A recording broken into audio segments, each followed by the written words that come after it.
রহমান রহিম আল্লাহ তাআলার নামে। নারীদের মাঝে আগে থেকেই বিয়ের দুর্গে অবস্থানকারীদেরও তোমাদের জন্য হারাম করা হয়েছে, তবে যেসব নারী যুদ্ধবন্দী হয়ে তোমাদের অধিকারে এসে পড়েছে তারা ব্যতীত। এ হচ্ছে বিয়ের ব্যাপারে তোমাদের উপর আল্লাহ তাআলার বিধান। এর বাইরে যেসব নারী রয়েছে তাদের তোমাদের জন্য এ শর্তে হালাল করা হয়েছে যে তোমরা বিয়ের জন্য একটি নির্দিষ্ট পরিমাণ মোহরের বিনিময়ে আদায় করে দেবে এবং তোমরা বিয়ের সংরক্ষিত দুর্গে অবস্থান করবে। তোমরা অবাধ যৌন স্পৃহা পূরণে নিয়োজিত হবে না। অতঃপর তাদের মধ্যে যাদের তোমরা এর মাধ্যমে উপভোগ করবে তাদের মোহরের বিনিময়ে ফরজ হিসেবে আদায় করে দাও। অবশ্য একবার এ মোহর নির্ধারিত হয়ে যাওয়ার পর যে পরিমাণের উপর তোমরা উভয় একমত হও তাতে কোনো দোষের কিছু নেই। নিশ্চয়ই আল্লাহ তাআলা সর্বজ্ঞ কুশলী। আর তোমাদের মধ্যে যে ব্যক্তির স্বাধীন ও সম্ভ্রান্ত কোনো ঈমানদার নারীকে বিয়ে করার আর্থিক ও সামাজিক সামর্থ্য না থাকে তাহলে সে যেন তোমাদের অধিকারভুক্ত কোনো ঈমানদার নারীকে বিয়ে করে নেয়। তোমাদের ঈমানের অবস্থা সম্পর্কে তো আল্লাহ তাআলা সম্যক অবগত আছেন। ঈমানের মাপকাঠিতে তোমরা তো একই রকম। অতঃপর তোমরা তাদের অধিকারভুক্তদের অভিভাবকদের অনুমতি নিয়ে বিয়ে করো এবং ন্যায় ইনসাফ ভিত্তিক তাদের যথার্থ মোহরানা দিয়ে দাও। এর উদ্দেশ্য হচ্ছে তারা যেন বিয়ের দুর্গে সুরক্ষিত হয়ে যায়, স্বেচ্ছাচারিণী হয়ে পর পুরুষকে আনন্দ দানের কাজে নিয়োজিত না থাকে। অতঃপর যখন তাদের বিয়ের দুর্গে অবস্থান করে দেয়া হল তখন যদি তারা ব্যভিচারে লিপ্ত হয় তখন তাদের উপর আরোপিত শাস্তির পরিমাণ কিন্তু বিয়ের দুর্গে অবস্থানকারিণী স্বাধীন সম্ভ্রান্ত নারীদের উপর আরোপিত শাস্তির অর্ধেক। তোমাদের মধ্যে যাদের ব্যভিচারে লিপ্ত হবার আশঙ্কা থাকবে শুধু তাদের জন্যই এই রেয়াতটুকু দেয়া হয়েছে। কিন্তু তোমরা যদি ধৈর্য ধারণ করতে পারো অবশ্যই তা তোমাদের জন্য কল্যাণকর এবং আল্লাহ তাআলা একান্ত ক্ষমা পরায়ণ ও পরম দয়ালু। আল্লাহ তাআলা তার বাণীসমূহ তোমাদের কাছে খুলে খুলে বলে দিতে চান এবং তিনি তোমাদের পূর্ববর্তী পুণ্যবান মানুষদের পথে পরিচালিত করতে চান, আর এর মাধ্যমে আল্লাহ তাআলা তোমাদের ক্ষমা অনুগ্রহ করতে চান। আল্লাহ তাআলা সর্বজ্ঞ কুশলী। আল্লাহ তাআলা তোমাদের উপর ক্ষমা পরবশ হবেন। অপরদিকে যারা নিজেদের পাশবিক লালসার অনুসরণ করে তারা চায় তোমরা সে ক্ষমার পথ থেকে বহুদূরে নিক্ষিপ্ত হয়ে গোমরা থেকে যাও। আল্লাহ তাআলা তোমাদের উপর থেকে বিধিনিষেধের বোঝা লঘু করে তোমাদের জীবন সহজ করে দিতে চান, কেননা মানুষকে অত্যন্ত দুর্বল করে পয়দা করা হয়েছে।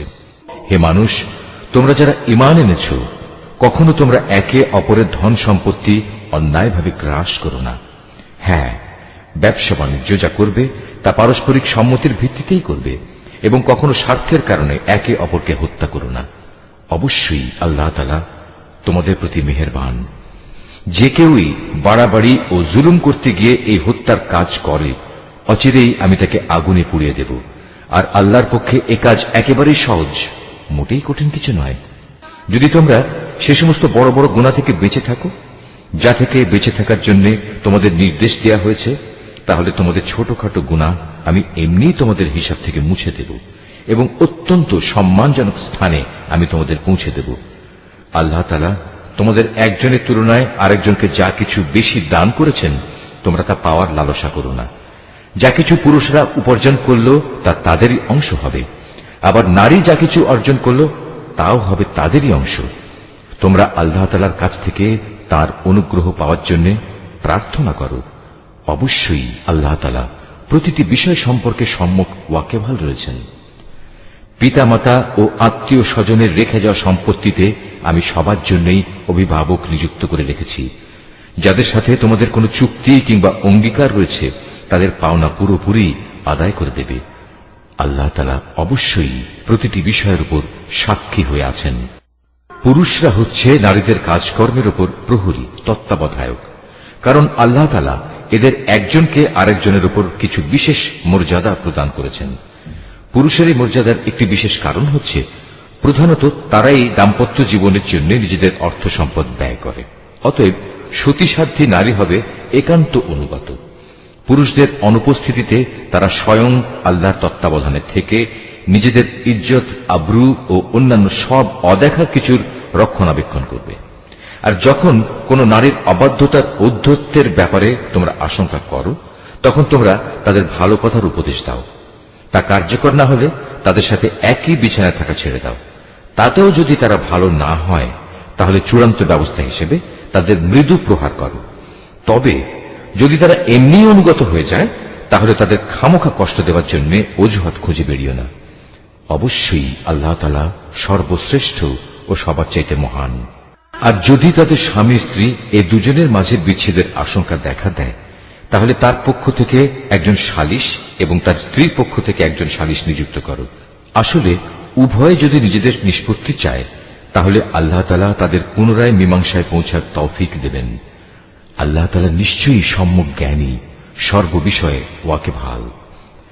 তোমরা এক আল্লাহ তাআলার ইবাদত করো, কোনো কিছুকেই তার সাথে অংশীদার বানিও না এবং পিতামাতার সাথে ভালো ব্যবহার করো। আরো যারা তোমাদের ঘনিষ্ঠ আত্মীয়, এতিম, মিসকিন, আত্মীয় প্রতিবেশী, অনাত্মীয় প্রতিবেশী, তোমার পথচারীর সঙ্গী ও তোমার অধিকারভুক্ত দাস দাসী, তাদের সবার সাথেও ভালো ব্যবহার করো। অবশ্যই আল্লাহ তাআলা এমন মানুষকে কখনো পছন্দ করেন না যে অহংকারী ও দাম্ভিক। আল্লাহ তাআলা এমন ধরনের লোকদেরও ভালোবাসেন না যারা নিজেরা যেমন কার্পণ্য করে তেমনি অন্যদেরও কার্পণ্য করার আদেশ করে। তাছাড়া আল্লাহ তাআলা তাদের যা কিছু ধন সম্পদের অনুগ্রহ দান করেছেন তারা তা লুকিয়ে রাখে। আমি কাফেরদের জন্য এক লাঞ্ছনাদায়ক শাস্তির ব্যবস্থা করে রেখেছি। আল্লাহ তাআলা তাদেরও পছন্দ করেন না যারা লোক দেখানোর উদ্দেশ্যে নিজেদের ধন সম্পদ ব্যয় করে। তারা আল্লাহ তাআলা এবং শেষ বিচারের দিনকেও বিশ্বাস করে না। আর শয়তান যদি কোনো ব্যক্তির সাথী হয় তাহলে বুঝতে হবে সে বড়ই খারাপ সাথী পেল। কি দুর্যোগ তাদের উপর দিয়ে বয়ে যেত যদি তারা শয়তানকে সাথী বানানোর বদলে আল্লাহ তাআলার উপর ঈমান আনত এবং ঈমান আনত পরকাল দিবসের উপর। সর্বোপরি আল্লাহ তাআলা তাদের যা কিছু দান করেছেন তা থেকে তারা খরচ করত। বস্তুত আল্লাহ তাআলা তাদের কাজকর্ম সম্পর্কে ভালোভাবেই ওয়াকিবহাল রয়েছেন। আল্লাহ তাআলা কার উপর এক বিন্দু পরিমাণও জুলুম করেন না, বরং তিনি তো এত দয়ালু যে নেকির কাজ যদি একটি হয় তবে তিনি তার পরিমাণ দ্বিগুণ করে দেন এবং এর সাথে তিনি নিজ থেকেও বড় কিছু পুরস্কার যোগ করেন। সেদিন তাদের অবস্থাটা কেমন হবে যখন আমি প্রত্যেক উম্মতের কাজে সাক্ষী হিসেবে তাদের নবীকে এনে হাজির করব এবং হে মুহাম্মদ, এদের সবার কাছে সাক্ষী হিসেবে আমি সেদিন তোমাকে নিয়ে আসব। সেদিন যারা আল্লাহ তাআলাকে অস্বীকার করেছে এবং তার রাসূলের বিরুদ্ধে আচরণ করেছে তারা কামনা করবে মাটি যদি তাদের নিজেদের সাথে মিশে একাকার হয়ে যেত। কারণ সেদিন কোনো মানুষ কোনো কথাই মহাবিচারক আল্লাহ তাআলার কাছ থেকে গোপন করতে পারবে না। রুকু 7। হে ঈমানদাররা, তোমরা কখনো নেশাগ্রস্ত অবস্থায় নামাজের কাছে যেও না যতক্ষণ পর্যন্ত তোমরা এতটুকু নিশ্চিত না হবে যে তোমরা যা কিছু বলছো তা তোমরা ঠিক ঠিক জানতে বুঝতে পারছ। আবার অপবিত্র অবস্থায়ও নামাজের কাছে যেও না যতক্ষণ না তোমরা পুরোপুরিভাবে গোসল সেরে নেবে। তবে পথচারী অবস্থায় থাকলে তা ভিন্ন কথা। আর যদি তোমরা অসুস্থ হয়ে পড়ো অথবা প্রবাসে থাকো কিংবা তোমাদের কেউ যদি পায়খানা থেকে ফিরে আসো অথবা তোমরা যদি দৈহিক মিলনের সাথে নারী স্পর্শ করো তাহলে পানি দিয়ে নিজেদের পরিষ্কার করে নেবে। তবে যদি এসব অবস্থায় পানি নাই পাও তাহলে পবিত্র মাটি দিয়ে তায়াম্মুম করে নেবে এবং তার পদ্ধতি হচ্ছে তা দিয়ে তোমাদের মুখমণ্ডল ও তোমাদের হাত মাসেহ করে নেবে। অবশ্যই আল্লাহ তাআলা গুনাহ মার্জনাকারী, পরম ক্ষমাশীল। হে নবী, তুমি কি তাদের অবস্থা দেখোনি যাদের আসমানি গ্রন্থের সামান্য একটা অংশ দেয়া হয়েছিল কিন্তু তারা গুমরাহির পথই কিনে নিচ্ছে। তারা তো তোমাদেরও পথভ্রষ্ট করে দিতে চায়। তোমাদের দুশমনদের আল্লাহ তাআলা ভালো করে জানেন। অভিভাবক হিসেবে যেমন আল্লাহ তাআলা যথেষ্ট তেমনি সাহায্যকারী হিসেবেও আল্লাহ তাআলাই যথেষ্ট। ইহুদি জাতির মধ্যে কিছু লোক এমন আছে যারা রাসূলের কথাগুলো মূল অর্থের স্থান থেকে সরিয়ে বিকৃত করে দেয় এবং তারা বলে আমরা শুনলাম এবং সাথে সাথে অমান্যও করলাম। আবার বলে আমাদের কথা শুনুন। আসলে ইসলামী জীবন বিধানে অপবাদ দানের উদ্দেশ্যে নিজেদের জিহ্বাকে কুঞ্চিত করে এরা বলে হে নবী আপনি শুনুন, সাথে সাথেই বলে আপনার শ্রবণ শক্তি রহিত হয়ে যাক। অথচ এসব কথা না বলে তারা যদি বলতো হে নবী আমরা আপনার কথা শুনলাম এবং তা মেনে নিলাম এবং আপনি আমাদের কথা শুনুন, আমাদের প্রতি লক্ষ্য করুন, তাহলে এই বিষয়টা তাদের জন্য কতই না ভালো হতো। তাই হতো বরং তাদের জন্য সঙ্গত। কিন্তু সত্য অস্বীকার করার কারণে তাদের উপর আল্লাহ তাআলা অভিশাপ দিয়েছেন। অতঃপর তাদের সামান্য কিছু লোকই মাত্র ঈমান এনে থাকে।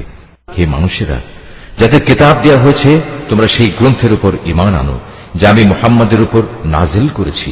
এ হচ্ছে এমন এক কিতাব যা তোমাদের কাছে মজুদ পূর্ববর্তী কিতাবের সত্যতা স্বীকার করে।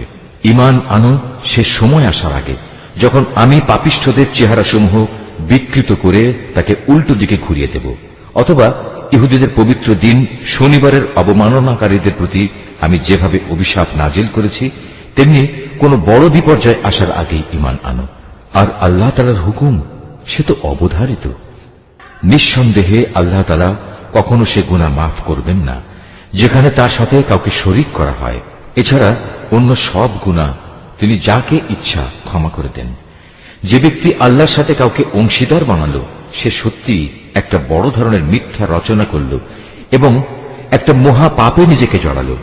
হে নবী, তুমি কি তাদের অবস্থা দেখোনি যারা নিজেদের খুব পবিত্র মনে করে, অথচ আল্লাহ তাআলা যাকে ইচ্ছা তাকেই পবিত্র করেন, এবং যারা অপবিত্র তাদের উপর এক বিন্দু পরিমাণও জুলুম করা হবে না। এদের প্রতি তাকিয়ে দেখো কিভাবে এরা আল্লাহ তাআলা সম্পর্কে মিথ্যা অপবাদ রটিয়ে যাচ্ছে। প্রকাশ্য গুনাহ হিসাবে এটাই তো এদের জন্য যথেষ্ট। তুমি কি তাদের অবস্থা দেখোনি যাদের আল্লাহ তাআলার কিতাবের কিছু অংশ দান করা হয়েছিল? তারা আস্তে আস্তে নানা ধরনের ভিত্তিহীন অমূলক জাদুমন্ত্র জাতীয় জিনিস ও বহুতর মিথ্যা মাবুদের উপর ঈমান আনতে শুরু করল, এবং কাফেরদের সম্পর্কে তারা বলতে লাগল, ঈমানদারদের তুলনায় এরাই তো সঠিক পথের উপর রয়েছে। এরাই হচ্ছে সেই হতভাগ্য মানুষগুলো যাদের উপর আল্লাহ তাআলা অভিসম্পাত করেছেন। আর আল্লাহ তাআলা যার উপর অভিশাপ পাঠান তার জন্য তুমি কোনো সাহায্যকারী পাবে না। অথবা এরা কি মনে করে যে তাদের ভাগে রাজত্ব ও প্রাচুর্য সংক্রান্ত কিছু বরাদ্দ করা আছে? যদি সত্যি সত্যি তেমন কিছু এদের দেওয়া হতো, তাহলে এরা তো খেজুর পাতার একটি ঝিল্লিও কাউকে দিতে চাইত না। অথবা এরা কি অন্যান্য মানব সন্তানদের ব্যাপারে হিংসা বিদ্বেষ পোষণ করে, যাদের আল্লাহ তাআলা নিজস্ব ভান্ডার থেকে জ্ঞান, কৌশল ও রাজনৈতিক ক্ষমতা দান করেছেন? অথচ আমি তো ইব্রাহিমের বংশধরদেরও আমার গ্রন্থ ও সেই গ্রন্থলব্ধ জ্ঞান বিজ্ঞান দান করেছিলাম। এর সাথে আমি তাদের এক বিশাল পরিমাণ রাজত্বও দান করেছিলাম। কিন্তু তাদের মধ্যে অল্প কিছু লোকই তার উপর ঈমান এনেছে, আবার কেউ কেউ তার থেকে মুখ ফিরিয়ে নিয়েছে। এদের পুড়িয়ে দেওয়ার জন্য জাহান্নামী যথেষ্ট। যারা আমার আয়াতসমূহ অস্বীকার করেছে তাদের আমি অচিরেই জাহান্নামের আগুনে পুড়িয়ে দেব। অতঃপর পুড়ে যখন তাদের দেহের চামড়া গলে যাবে, তখন আমি তার বদলে নতুন চামড়া বানিয়ে দেব, যাতে করে তারা আযাব ভোগ করতে পারে। অবশ্যই আল্লাহ তাআলা মহাপরাক্রমশালী, বিজ্ঞ, কুশলী। যারা আমার আয়াতসমূহ বিশ্বাস করেছে এবং ভালো কাজ করেছে, তাদের অচিরেই আমি এমন এক জান্নাতে প্রবেশ করাবো যার পাদদেশ দিয়ে ঝর্ণাধারা প্রবাহিত হবে।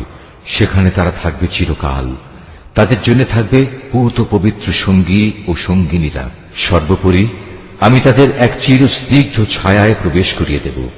হে ঈমানদার ব্যক্তিরা, আল্লাহ তাআলা তোমাদের নির্দেশ দিচ্ছেন, তোমরা আমানতসমূহ তাদের যথার্থ মালিকের কাছে সোপর্দ করে দেবে। আর যখন মানুষের মাঝে কোনো কিছুর ব্যাপারে তোমরা বিচার ফয়সালা করো, তখন তা ন্যায় ও ইনসাফের ভিত্তিতে করবে। আল্লাহ তাআলা তোমাদের যা কিছু উপদেশ দেন তা সত্যি সুন্দর। আল্লাহ তাআলা সবকিছু দেখেন এবং শোনেন। হে ঈমানদার মানুষেরা, তোমরা আল্লাহর আনুগত্য করো তার রাসূলের এবং সেসব লোকদের যারা তোমাদের মাঝে বিশেষভাবে দায়িত্বপ্রাপ্ত। অতঃপর তোমাদের মাঝে যদি কোনো ব্যাপারে মতবিরোধের সৃষ্টি হয়, তাহলে সেই বিষয়টি ফয়সালার জন্য আল্লাহ তাআলা ও তার রাসূলের দিকে ফিরিয়ে নিয়ে যাও। যদি তোমরা সত্যিকার অর্থে আল্লাহর উপর এবং শেষ বিচারে দিনের উপর ঈমান এনে থাকো, তাহলে এই পদ্ধতি হবে তোমাদের বিরোধ মীমাংসার সর্বোৎকৃষ্ট উপায়, এবং বিরোধপূর্ণ বিষয়সমূহের ব্যাখ্যার দিক থেকেও এটি হচ্ছে উত্তম পন্থা। হে নবী, তুমি কি তাদের অবস্থা দেখোনি যারা মনে করে তারা সে বিষয়ের উপর ঈমান এনেছে যা তোমার কাছে পাঠানো হয়েছে, এবং সে কিতাবের উপর ঈমান এনেছে যা তোমার আগে নাজিল করা হয়েছে? কিন্তু ফয়সালার সময় আমার কিতাবের বদলে এরা মিথ্যা মাবুদদের কাছ থেকে ফয়সালা পেতে চায়, অথচ এদের নির্দেশ দেওয়া হয়েছিল তারা এসব মিথ্যা মাবুদদের অস্বীকার করবে। আসল কথা হচ্ছে, শয়তান এদের সত্য থেকে অনেক দূরে সরিয়ে নিয়ে যেতে চায়। এদের যখন বলা হয় আল্লাহ তাআলা তাঁর রসুলের উপর যা কিছু নাজিল করেছেন তোমরা তার দিকে ফিরে এসো। তখন তুমি এই মুনাফিকদের দেখবে এরা তোমার কাছ থেকে একে একে মুখ ফিরিয়ে দূরে সরে যাচ্ছে। অতঃপর তাদের কৃতকর্মের কারণে যখন তাদের উপর কোনো বিপদ মুসিবত এসে পড়ে তখন এদের অবস্থাটা কি হয় দেখেছ? তারা তখন সবাই তোমার কাছে ছুটে আসে এবং আল্লাহর নামের কসম করে তোমাকে বলে, আমরা তো কল্যাণ ও সম্প্রীতি ছাড়া আর কিছুই চাইনি। এদের মনের ভেতর কি অভিসন্ধি লুকিয়ে আছে তা আল্লাহ তাআলা ভালো করে জানেন। তাই তুমি এদের এড়িয়ে চলো। তুমি এদের ভালো উপদেশ দাও এমন সব কথায় যা তাদের অন্তর ছুঁয়ে যায়। তুমি আরো বলো, আমি যখনই কোনো জনপদে কোনো রসুল পাঠিয়েছি তাকে এজন্যই পাঠিয়েছি যে আল্লাহর নির্দেশ অনুযায়ী সেখানে তার শর্তহীন আনুগত্য করা হবে। যখনই তারা নিজেদের উপর কোনো জুলুম করবে তখনই তারা তোমার কাছে ছুটে আসবে এবং নিজেদের কৃতকর্মের জন্য আল্লাহ তাআলার কাছে ক্ষমা প্রার্থনা করবে। আল্লাহর রসুলও তাদের জন্য ক্ষমা চাইবে। এমত অবস্থায় তারা অবশ্যই আল্লাহকে পরম ক্ষমাশীল ও অতীব দয়ালু হিসেবে দেখতে পাবে। না, আমি তোমার মালিকের শপথ করে বলছি, এরা কিছুতেই ঈমানদার হতে পারবে না যতক্ষণ না তারা তাদের যাবতীয় মতবিরোধের ফয়সালায় তোমাকে শর্তহীনভাবে বিচারক মেনে নেবে। অতঃপর তুমি যা ফয়সালা করবে সে ব্যাপারে তাদের মনে আর কোনো দ্বিধাদ্বন্দ্ব থাকবে না, বরং তোমার সিদ্ধান্ত তারা সর্বান্তঃকরণে মেনে নেবে।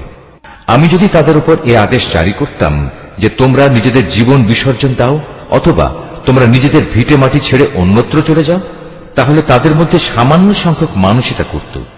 যেসব উপদেশ তাদের দেয়া হয়েছে তা যদি তারা মেনে চলত তবে তা তাদের জন্য খুবই কল্যাণকর হতো এবং তাদের মানসিক স্থিরতাও এতে করে মজবুত হতো। তাহলে আমিও আমার পক্ষ থেকে এজন্য তাদের বড় ধরনের পুরস্কার দিতাম। উপরন্তু আমি তাদের সরল পথও দেখিয়ে দিতাম। যারা আল্লাহ তাআলা ও তার রসুলের আনুগত্য করে তারা শেষ বিচারের দিন সেসব পুণ্যবান মানুষদের সাথে থাকবে যাদের উপর আল্লাহ তাআলা প্রচুর নিয়ামত বর্ষণ করেছেন। এরা হচ্ছে নবী রসুল যারা হেদায়েতের সত্যতা স্বীকার করেছে, আল্লাহর পথে জীবন উৎসর্গকারী শহীদ ও অন্যান্য নেককার মানুষ সাথী হিসাবে এরা সত্যি উত্তম। এ হচ্ছে আল্লাহ তাআলার কাছ থেকে অনুগ্রহ। মূলত কোনো কিছু জানার জন্য আল্লাহ তাআলাই যথেষ্ট। হে ঈমানদাররা, শত্রুর মোকাবেলায় তোমরা সর্বদা তোমাদের সতর্কতা গ্রহণ করো। অতঃপর হয় দলে দলে বিভক্ত হবে কিংবা একসঙ্গে শত্রুর মোকাবেলা করো। তোমাদের মধ্যে অবশ্যই এমন মুনাফিক লোক থাকবে যে যুদ্ধের ব্যাপারে গড়িমসি করবে। তোমাদের উপর কোনো বিপদ মুসিবত এলে সে বলবে, আল্লাহ তাআলা সত্যিই আমার উপর বড় অনুগ্রহ করেছেন, কেননা আমি সে সময় তাদের সাথে ছিলাম না। আর যদি তোমাদের উপর আল্লাহ তাআলার পক্ষ থেকে বিজয়ের অনুগ্রহ আসে তখন সে এমন ভাবে বলে যেন তার সাথে তোমাদের কোন রকম বন্ধুত্বই ছিল না। সে তখন আরো বলে, কতই না ভালো হতো যদি আমি তাদের সাথে থাকতাম, তাহলে আজ আমিও অনেক বড় সফলতা অর্জন করতে পারতাম। যেসব মানুষ পরকালের বিনিময়ে এ পার্থিব জীবন ও তার সুখ স্বাচ্ছন্দ্য বিক্রি করে দিয়েছে সেসব মানুষের উচিত আল্লাহ তাআলার পথে লড়াই করা। কারণ যে আল্লাহর পথে লড়াই করবে সে এ পথে জীবন বিলিয়ে দেবে কিংবা সে বিজয় লাভ করবে। অচিরেই আমি তাকে এ উভয় অবস্থার জন্যই বিরাট পুরস্কার দেব। তোমাদের একই হয়েছে, তোমরা আল্লাহর পথে সেসব অসহায় নরনারী ও দুস্থ শিশু সন্তানদের বাঁচাবার জন্য লড়াই করো না যারা নির্যাতনে কাতর হয়ে ফরিয়াদ করছে। হে আমাদের মালিক, আমাদের এই জালেমদের জনপদ থেকে বের করে অন্য কোথাও নিয়ে যাও। অতঃপর তুমি আমাদের জন্য তোমার কাছ থেকে একজন অভিভাবক পাঠিয়ে দাও। তোমার কাছ থেকে আমাদের জন্য একজন সাহায্যকারী পাঠাও। যারা আল্লাহ তাআলা ও তার রসুলের উপর ঈমান এনেছে তারা সর্বদা আল্লাহর পথে যুদ্ধ করে, আর যারা আল্লাহ তাআলাকে অস্বীকার করেছে তারা লড়াই করে মিথ্যা মাবুদদের সপক্ষে। অতএব তোমরা যুদ্ধ করো শয়তান ও তার চেলা চামুন্ডাদের বিরুদ্ধে। তোমরা সাহস হারিও না, কারণ শয়তানের ষড়যন্ত্র খুবই দুর্বল। হে নবী, তুমি কি তাদের অবস্থা দেখোনি যাদের প্রথম দিকে যখন বলা হয়েছিল তোমরা আপাতত লড়াই থেকে নিজেদের হাত গুটিয়ে রাখো, এখন নামাজ প্রতিষ্ঠা করো এবং যাকাত প্রদান করো। তখন তারা জিহাদের জন্য অস্থির হয়ে পড়েছিল, অথচ যখন পরবর্তী সময়ে তাদের উপর সত্যি সত্যের লড়াইয়ের হুকুম নাজিল করা হলো তখন এদের একদল লোক তো প্রতিপক্ষের মানুষদের এমন ভাবে ভয় করতে শুরু করলো যেমনি ভয় শুধু আল্লাহ তাআলাকেই করা উচিত, ক্ষেত্র বিশেষে তার চাইতেও বেশি।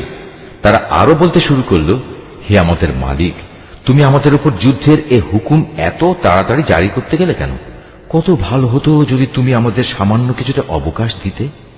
হে নবী, তুমি বলো, দুনিয়ার এ ভোগ সামগ্রী অত্যন্ত সামান্য। যে ব্যক্তি আল্লাহ তাআলাকে ভয় করে তার জন্য পরকাল অনেক উত্তম, আর সেই পরকালে তোমাদের উপর কণা মাত্র অবিচার করা হবে না। তোমরা যেখানেই থাকো না কেন, মৃত্যু এসে তোমাদের নাগাল পাবেই। এমনকি তোমরা যদি কোনো মজবুত দুর্গেও থাকো, সেখানেও মৃত্যু এসে হাজির হবে। এদের অবস্থা হচ্ছে, যখন কোনো কল্যাণ তাদের স্পর্শ করে তখন তারা বলে, হ্যাঁ, এ তো আল্লাহর পক্ষ থেকেই এসেছে। অপরদিকে যখন তাদের কোনো ক্ষতি ও অকল্যাণ স্পর্শ করে তখন তারা বলে, এসব তো এসেছে তোমার কাছ থেকে। তুমি তাদের বলে দাও, কল্যাণ অকল্যাণ সব কিছুতে আসে আল্লাহর পক্ষ থেকে। এই জাতির হয়েছে কি? এরা মনে হয় কথাটি বুঝতেই চায় না। যে কল্যাণই তুমি লাভ করো না কেন, মনে রেখো তা আল্লাহর পক্ষ থেকেই আসে। আর যেটুকু অকল্যাণ তোমার উপর আসে তা আসে তোমার নিজের কর্মদোষের কারণে। আমি তোমাকে মানুষদের জন্য রসুল বানিয়ে পাঠিয়েছি, আর সাক্ষী হিসেবে তো আল্লাহ তাআলাই যথেষ্ট।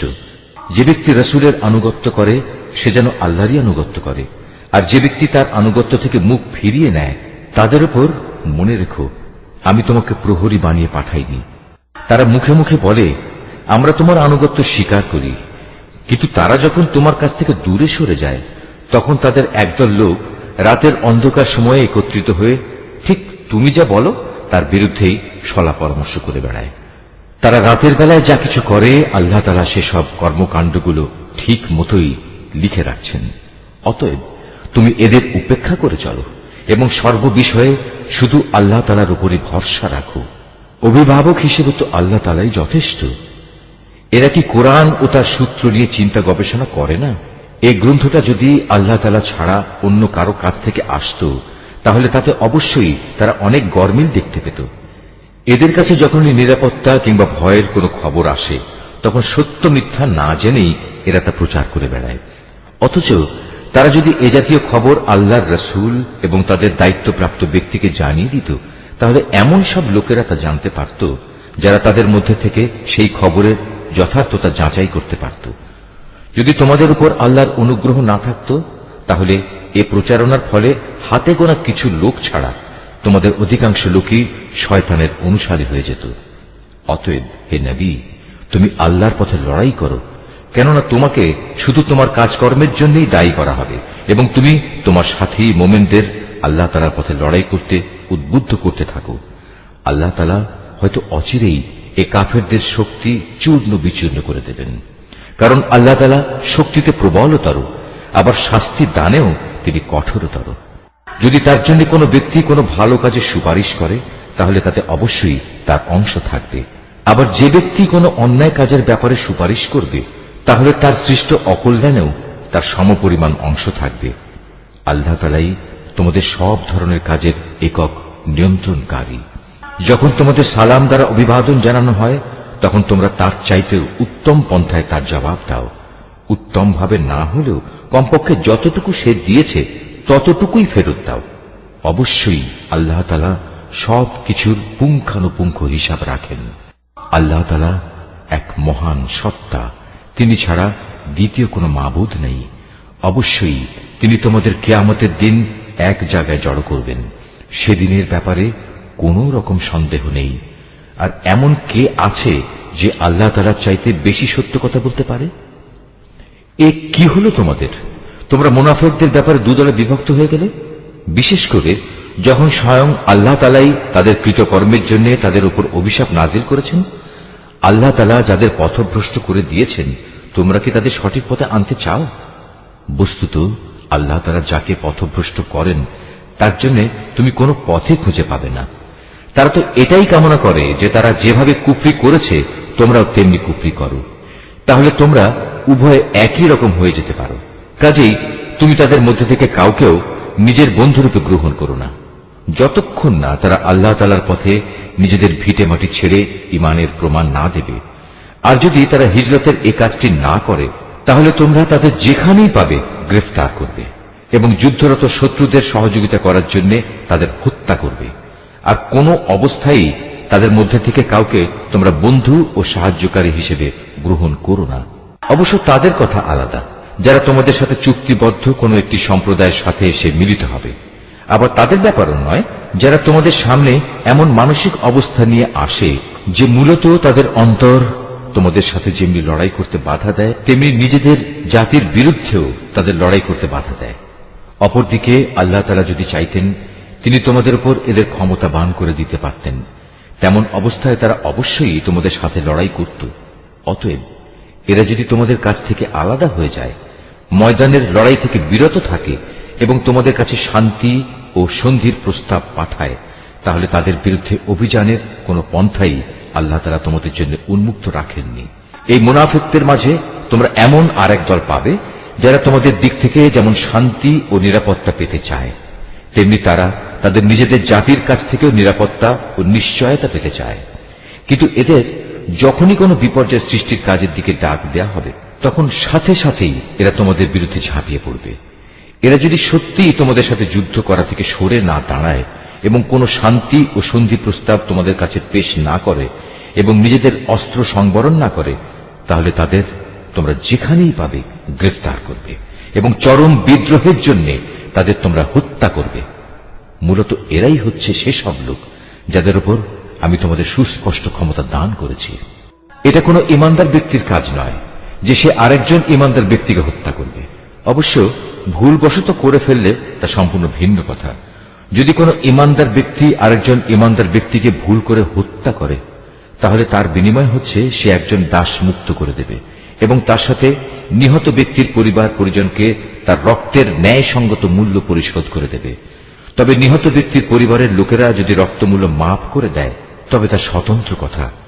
এই নিহত ইমানদার ব্যক্তি যদি এমন কোন জাতির বা গোত্রের লোক হয় যারা তোমাদের শত্রু, তাহলে তার বিনিময় হবে শুধু একজন মোমেন দাসের মুক্তি।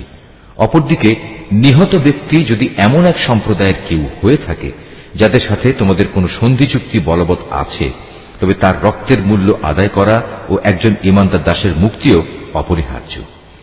যে ব্যক্তি মুক্ত করার জন্য কোনো দাস পাবে না, তার বিধান হচ্ছে ক্রমাগত 2 মাসের রোজা রাখা। এ হচ্ছে আল্লাহ তাআলার পক্ষ থেকে মানুষের তওবা কবুল করানোর ব্যবস্থা মাত্র। বস্তুত আল্লাহ তাআলা সর্বজ্ঞ, কুশলী। যে ব্যক্তি ইচ্ছাকৃতভাবে কোনো ইমানদার ব্যক্তিকে হত্যা করবে, তার শাস্তি হচ্ছে জাহান্নাম। সেখানে সে অনন্তকাল ধরে পড়ে থাকবে। আল্লাহ তাআলা তার উপর ভয়ানক রুষ্ট, তাকে তিনি লানত দেন। আল্লাহ তাআলা তার জন্য যন্ত্রণাদায়ক আযাব প্রস্তুত করে রেখেছেন। হে ইমানদার ব্যক্তিরা, তোমরা যখন আল্লাহ তাআলার পথে জিহাদের রাস্তায় বের হবে, তখন বিচার বুদ্ধি প্রয়োগ করবে। কোন ব্যক্তি কিংবা সম্প্রদায় যখন তোমাদের সামনে শান্তি ও সন্ধির প্রস্তাব পেশ করে, তখন কিছু বৈষয়িক ধন সম্পদের প্রত্যাশায় তাকে তোমরা বলো না যে না, তুমি ইমানদার নও। আসলে আল্লাহ তাআলার কাছে অনায়াসলভ্য সম্পদ প্রচুর রয়েছে, সম্পদের প্রচুর ভান্ডার পড়ে আছে। আগে তোমরাও ছিলে এমনি, অতঃপর আল্লাহ তাআলা তোমাদের উপর অনুগ্রহ করেছেন। কাজেই তোমরা বিষয়টি যাচাই বাছাই করে নিও। তোমরা যা কিছুই করো, আল্লাহ তাআলা সে ব্যাপারে সম্যক অবগত আছেন। মোমেনদের মাঝে যারা কোন রকম শারীরিক পঙ্গুত্ব ও অক্ষমতা না থাকা সত্ত্বেও বসে থেকেছে, আর যারা নিজেদের জান ও মাল দিয়ে আল্লাহ তাআলার পথে জিহাদে অবতীর্ণ হয়েছে, এরা উভয়ে কখনো সমান নয়। ঘরে বসে থাকা লোকদের তুলনায় ময়দানের মুজাহিদদের, যারা নিজেদের জান মাল দিয়ে আল্লাহ তাআলার পথে জিহাদ করেছে, আল্লাহ তাআলা তাদের উঁচু মর্যাদা দান করেছেন। জিহাদ তখনও ফরজ ঘোষিত না হওয়ায় এদের সবার জন্য আল্লাহ তাআলা উত্তম পুরস্কারের ওয়াদা করেছেন। কিন্তু এটা ঠিক, আল্লাহ তাআলা ঘরে বসে থাকা লোকদের উপর সংগ্রামরত ময়দানের মুজাহিদদের অনেক শ্রেষ্ঠত্ব দান করেছেন। এই মর্যাদা দেয়া হয়েছে স্বয়ং আল্লাহ তাআলার পক্ষ থেকেই। এর সাথে রয়েছে তার ক্ষমা ও দয়া। মূলত আল্লাহ তাআলা বড় ক্ষমাশীল ও অতীব দয়ালু। যারা নিজেদের উপর জুলুম করেছিল, তাদের প্রাণ কেড়ে নেওয়ার সময় মওতের ফেরেশতারা যখন তাদের জিজ্ঞেস করবে, বলতো এর আগে সেখানে তোমরা কিভাবে ছিলে? তারা বলবে, আমরা দুনিয়ায় দুর্বল ও অক্ষম ছিলাম। ফেরেশতারা বলবে, কেন তোমাদের জন্য আল্লাহর এই জমিন কি প্রশস্ত ছিল না? তোমরা ইচ্ছে করলে যেখানে চলে যেতে পারতে। আসলে এরা হচ্ছে অপরাধী। এরা হচ্ছে সেসব লোক যাদের আবাসস্থল হচ্ছে জাহান্নাম, আর তা কত নিকৃষ্টতম আবাস। তবে সেসব নারী পুরুষ ও শিশু সন্তান যাদের হিজরত করার মতো শারীরিক শক্তি ছিল না, কোথাও যাওয়ার কোনো উপকরণ ছিল না, তাদের কথা আলাদা। এরা হচ্ছে সেসব মানুষ আল্লাহ তাআলা সম্ভবত যাদের মাফ করে দেবেন। অবশ্যই আল্লাহ তাআলা গুনাহ মোচনকারী ও পরম ক্ষমাশীল। আর যে কেউই আল্লাহ তাআলার পথে হিজরত করবে সে অচিরেই আল্লাহ তাআলার জমিনে প্রশস্ত জায়গা ও অগণিত ধন সম্পদ পেয়ে যাবে। যখন কোনো ব্যক্তি আল্লাহ তাআলা ও তার রসুলের উদ্দেশ্যে হিজরত করার জন্য নিজ বাড়ি থেকে বের হয় এবং এমতাবস্থায় মৃত্যু এসে তাকে গ্রাস করে নেয়, তাহলে তার সে অপূর্ণ হিজরতের পুরস্কার দেওয়ার দায়িত্ব আল্লাহ তাআলার উপর। আল্লাহ তাআলা বড় ক্ষমাশীল ও পরম দয়ালু। তোমরা যখন সফরে বের হবে তখন তোমাদের যদি এ আশঙ্কা থাকে যে কাফেররা নামাজের সময় আক্রমণ করে তোমাদের বিপদগ্রস্ত করে ফেলবে, তাহলে সে অবস্থায় তোমরা যদি তোমাদের নামাজ সংক্ষিপ্ত করে নাও তাতে তোমাদের কোনোই দোষ নেই। নিঃসন্দেহে কাফেররা হচ্ছে তোমাদের প্রকাশ্যতম দুশমন। হে নবী, তুমি যখন মুসলমানদের মাঝে অবস্থান করবে এবং যুদ্ধাবস্থায় যখন তুমি তাদের ইমামতির জন্য নামাজে দাঁড়াবে, তখন যেন তাদের একদল লোক তোমার সাথে নামাজে দাঁড়ায় এবং তারা যেন তাদের অস্ত্র সাথে নিয়ে সতর্ক থাকে। অতঃপর তারা যখন নামাজের সাজদা সম্পন্ন করে নেবে তখন তারা তোমাদের পেছনে থাকবে। দ্বিতীয় দল যারা নামাজ তখনও পড়েনি তারা তোমার সাথে এসে নামাজ আদায় করবে, কিন্তু সর্বাবস্থায় তারা যেন সতর্কতা অবলম্বন করে এবং সশস্ত্র অবস্থায় থাকে।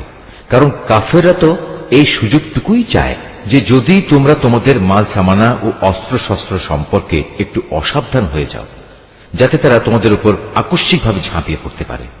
অবশ্য অতিরিক্ত বৃষ্টি বাদলের জন্য যদি তোমাদের কষ্ট হয় কিংবা শারীরিকভাবে তোমরা যদি অসুস্থ হও, তাহলে কিছুক্ষণের জন্য তোমরা অস্ত্র রেখে দিতে পারো, কিন্তু অস্ত্র রেখে দিলেও তোমরা কিন্তু নিজেদের সাবধানতা বজায় রাখবে।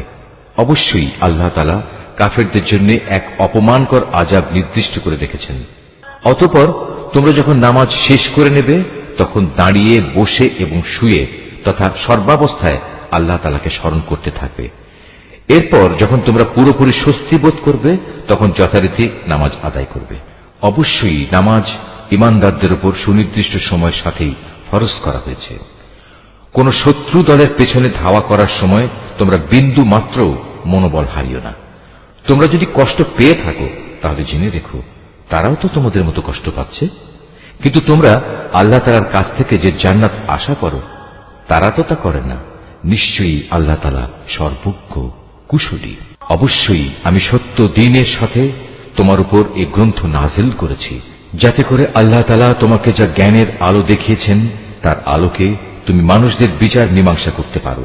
তবে বিচার ফয়সালার সময় তুমি কখনো বিশ্বাসঘাতকদের পক্ষে তর্ক করো না। তুমি আল্লাহ তাআলার কাছে ক্ষমা প্রার্থনা করো। অবশ্যই আল্লাহ তাআলা বড় ক্ষমাশীল ও পরম দয়ালু। যারা নিজেদের সাথে বিশ্বাসঘাতকতা করে তুমি কখনো এমন সব লোকের পক্ষে কথা বলো না, কেননা আল্লাহ তাআলা এই পাপিষ্ঠ বিশ্বাসঘাতকদের কখনো পছন্দ করেন না। এরা মানুষদের কাছ থেকে নিজেদের কর্ম লুকিয়ে রাখতে চায়, কিন্তু আল্লাহ তাআলার কাছ থেকে তারা কিছুই লুকোতে পারবে না। আল্লাহ তাআলা তো হচ্ছেন সেই মহান সত্তা যিনি রাতের অন্ধকারে তিনি যেসব কথা বা কাজ পছন্দ করেন না এমন সব বিষয়ে যখন এরা সলা পরামর্শ করে তখনও তিনি তাদের সাথেই থাকেন। এরা যা কিছু করে তা সম্পূর্ণ আল্লাহ তাআলার জ্ঞানের পরিধির আওতাধীন। হ্যাঁ, এরাই হচ্ছে সেসব লোক যাদের সঠিক ঘটনা না জানার কারণে দুনিয়ার জীবনে তোমরা যাদের পক্ষে তর্ক করেছ, কিন্তু কিয়ামতের দিনে আল্লাহ তাআলার সামনে কে তাদের পক্ষে কথা বলবে কিংবা সেদিন কে তাদের উপর অভিভাবক হবে? যে ব্যক্তি গুনাহের কাজ করে অথবা গুনাহ করে নিজের উপর নিজেই অবিচার করে, অতঃপর এজন্য যখন সে আল্লাহ তাআলার কাছে ক্ষমা প্রার্থনা করে তখন সে অবশ্যই আল্লাহ তাআলাকে পরম ক্ষমাশীল ও অতীব দয়ালু হিসাবে পাবে। যে ব্যক্তি কোনো গুনাহের কাজ করল সে কিন্তু এর দ্বারা নিজেই নিজের ক্ষতি সাধন করল। আল্লাহ তাআলা সব কিছুই জানেন, তিনি কুশলী। যে ব্যক্তি একটি অন্যায় কিংবা পাপ কাজ করল কিন্তু সে দোষ চাপিয়ে দিল একজন নির্দোষ ব্যক্তির উপর, এ কাজের ফলে সে প্রকারান্তরে সাংঘাতিক একটা অপবাদ ও জঘন্য গুনাহের বোঝা নিজের ঘাড়ে উঠিয়ে নিল। এ পরিস্থিতিতে যদি তোমার উপর আল্লাহ তাআলার অনুগ্রহ ও দয়া না থাকত তাহলে এদের একদল লোক তো তোমাকে প্রায় ভুল পথে পরিচালিত করেই ফেলেছিল, যদিও তারা এই আচরণ দিয়ে তাদের নিজেদের ছাড়া অন্য কাউকেই পথভ্রষ্ট করতে পারছিল না। অবশ্য তাদের এই প্রতারণামূলক কাজ দ্বারা তারা তোমার কোনোই ক্ষতি সাধন করতে সক্ষম হতো না, কারণ আল্লাহ তাআলা তাঁর গ্রন্থ ও সে গ্রন্থলব্ধ কলাকৌশল তোমার উপর নাযিল করেছেন, এবং তিনি তোমাকে এমন সবকিছুর জ্ঞান শিক্ষা দিয়েছেন যা আগে তোমার জানা ছিল না।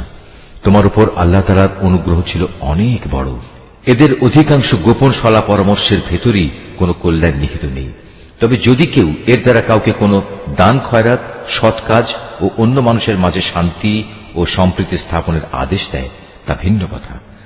আর আল্লাহ তাআলার সন্তুষ্টি অর্জনের লক্ষ্যে যদি কেউ এসব কাজ করে, তাহলে অতি শীঘ্রই আমি তাকে মহাপুরস্কার দেব। আবার যে ব্যক্তি তার কাছে প্রকৃত সত্য স্পষ্ট হয়ে যাওয়ার পর রসুলের বিরুদ্ধে আচরণ করবে এবং ইমানদারদের পথ ছেড়ে বেঈমান লোকদের নিয়ম নীতির অনুসরণ করবে, তাকে আমি সেদিকেই পরিচালিত করব যেদিকে সে চলতে চেয়েছে। এর শাস্তি হিসেবে তাকে আমি জাহান্নামের আগুনে পুড়িয়ে দেব। আর তা কত নিকৃষ্ট আবাসস্থল! আল্লাহ তাআলা এ বিষয়টি ক্ষমা করবেন না যে তার সাথে কোন রকম শরীক করা হবে। এছাড়া অন্য সকল গুনাহ তিনি যাকে ইচ্ছা করেন তাকে ক্ষমা করে দিতে পারেন। তাই যে ব্যক্তি আল্লাহ তাআলার সাথে কাউকে শরীক করল, সে মূলত চরমভাবে গোমরাহ হয়ে গেল। আল্লাহকে ছাড়া এর আর কাকে ডাকে? ডাকে নিকৃষ্ট দেবীকে কিংবা কোনো বিদ্রোহী শয়তানকে। তার উপর আল্লাহ তাআলা অভিশাপ বর্ষণ করেছেন, কারণ সে আল্লাহকে চ্যালেঞ্জ দিয়ে বলেছিল, আমি তোমার বান্দাদের এক অংশকে নিজের দলে শামিল করেই ছাড়ব। সে আরো বলেছিল, আমি অবশ্যই তোমার বান্দাদের গোমরাহ করে দেব, আমি অবশ্যই তাদের হৃদয়ে নানা প্রকারের মিথ্যা কামনা বাসনা জাগিয়ে তুলব, এবং আমি তাদের নির্দেশ দেব যেন তারা কুসংস্কারে লিপ্ত হয়ে জন্তু জানোয়ারের কান ছিদ্র করে দেয়। আমি তাদের আরো নির্দেশ দেব যেন তারা আল্লাহ তাআলার সৃষ্টিকে বিকৃত করে দেয়। মূলত যে কোনো ব্যক্তি আল্লাহ তাআলার বদলে শয়তানকে নিজের পৃষ্ঠপোষক বানিয়ে নেবে, সে এক সুস্পষ্ট ক্ষতি ও লোকসানের সম্মুখীন হবে। সে অভিশপ্ত শয়তান তাদের নানা প্রতিশ্রুতি দেয়, তাদের সামনে মিথ্যা বাসনার মায়াজাল সৃষ্টি করে, আর শয়তান যা প্রতিশ্রুতি দেয় তা হচ্ছে প্রতারণা মাত্র। এরাই হচ্ছে সেসব হতভাগ্য ব্যক্তি যাদের আবাসস্থল হচ্ছে জাহান্নাম, যার আযাব থেকে মুক্তির কোনো পন্থাই তারা খুঁজে পাবে না।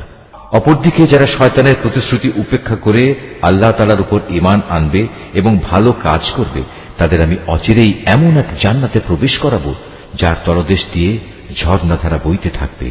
তারা সেখানে অনন্তকাল ধরে অবস্থান করবে। আল্লাহর ওয়াদা সত্য, আর আল্লাহর চাইতে বেশি সত্য কথা কে বলতে পারে? মানুষের ভালো মন্দ যেমনি তোমাদের খেয়াল খুশির সাথে জড়িত নয়, তেমনি তা আহলে কিতাবদের খেয়াল খুশির সাথেও সম্পৃক্ত নয়। আসল কথা হচ্ছে, যে ব্যক্তি কোনো গুনাহের কাজ করবে তাকে তার প্রতিফল ভোগ করতে হবে, আর এ পাপী ব্যক্তি সেদিন আল্লাহ তাআলা ছাড়া অন্য কাউকেই নিজেদের পৃষ্ঠপোষক ও সাহায্যকারী হিসেবে পাবে না।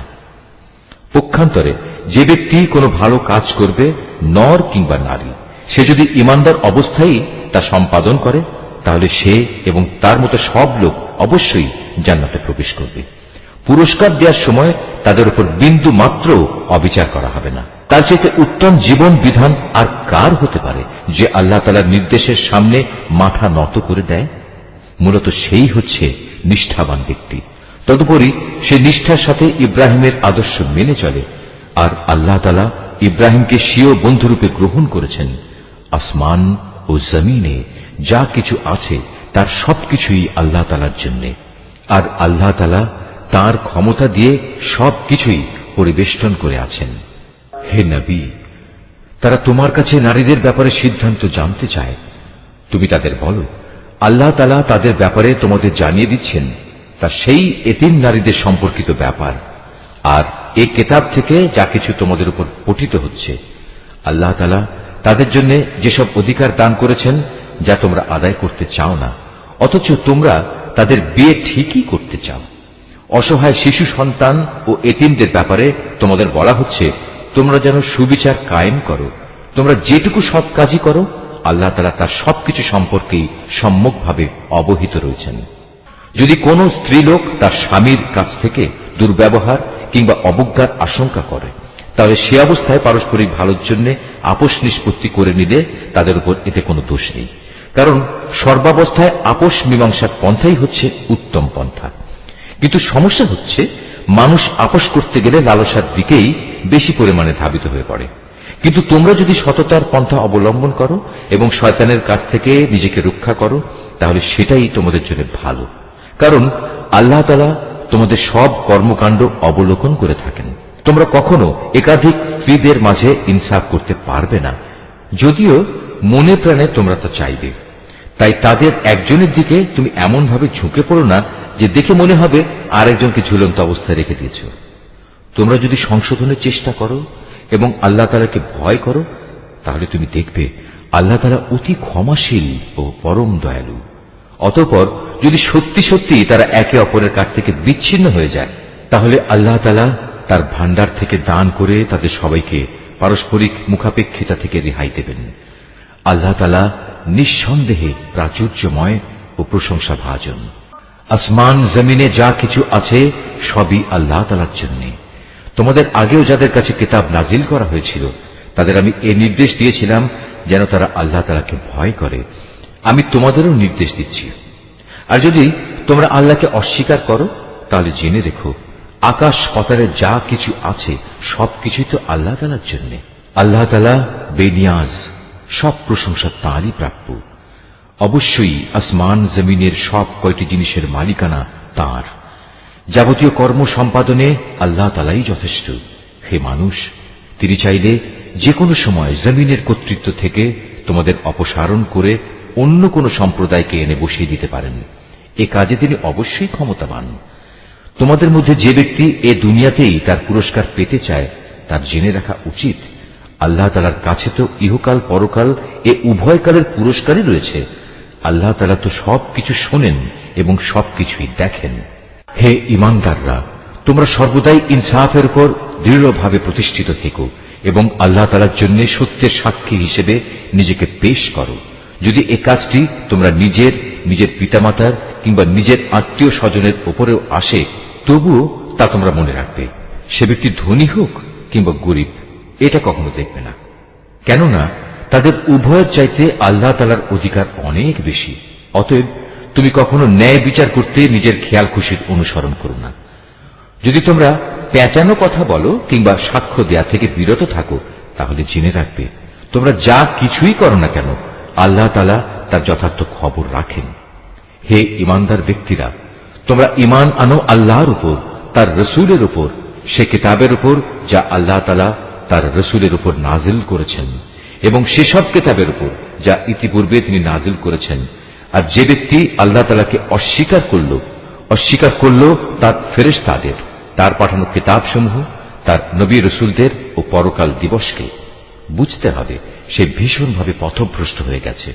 যারা একবার ঈমান আনলো আবার কুফরি করল, কিছুদিন পর আবার ঈমান আনলো, এরপর সুযোগ বুঝে আবার কাফের হয়ে গেল, এরপর কুফরির পরিমাণ তারা দিনে দিনে বাড়িয়ে দিল। ঈমান নিয়ে তামাশা করার এ লোকদের আল্লাহ তাআলা কখনো ক্ষমা করবেন না, না কখনো তিনি এ ব্যক্তিদের সঠিক পথ দেখাবেন।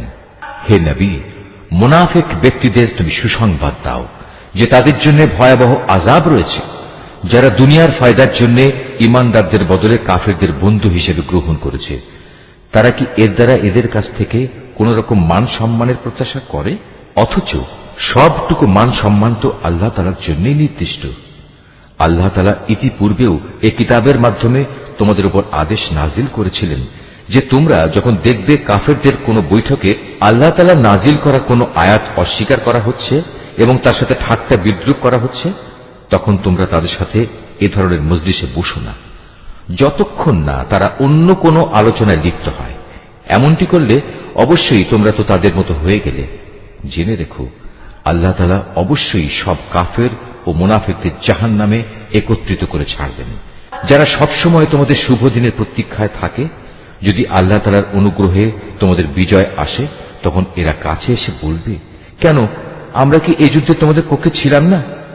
আবার যদি কখনো কাফেরদের ভাগে বিজয়ের অংশ লেখা হয়, তাহলে এরা সেখানে গিয়ে বলবে, আমরা কি তোমাদের মুসলমানদের কাছ থেকে রক্ষা করিনি? এমন অবস্থায় শেষ বিচারের দিনেই আল্লাহ তাআলা তোমাদের উভয়ের মাঝে ফয়সালা শুনিয়ে দেবেন এবং আল্লাহ তাআলা সেদিন মুমিনদের বিরুদ্ধে এ কাফেরদের কোন অজুহাত পেশ করার পথ অবশিষ্ট রাখবেন না। অবশ্যই মুনাফিকরা আল্লাহ তাআলাকে ধোঁকা দেয়, মূলত এর মাধ্যমে আল্লাহ তাদের প্রতারণায় ফেলে দিচ্ছেন। এরা যখন নামাজে দাঁড়ায় তখন একান্ত আলস্য ভরেই দাঁড়ায়, আর তাও কেবল লোক দেখানোর জন্যই।